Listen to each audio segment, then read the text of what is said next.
considering na Thursday lang na pagsasampa doon ng kaso kay Chinto Estrada? Yun nga ang naririnig namin, ang dami-daming kaso.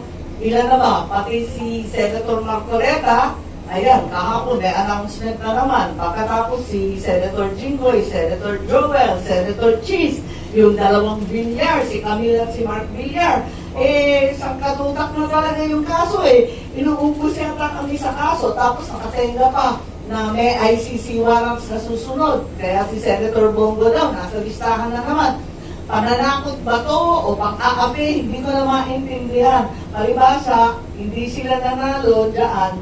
Nakailang beses na papalit-palit yung Senate President. Bakit ganito katindi?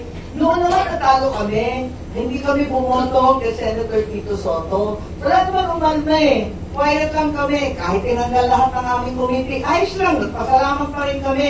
Kasi naniniwala kami sa proseso. Hindi kami kapito po sa posisyon. Pero ngayon, bakit ganito? Hindi naman nangyari ito dati.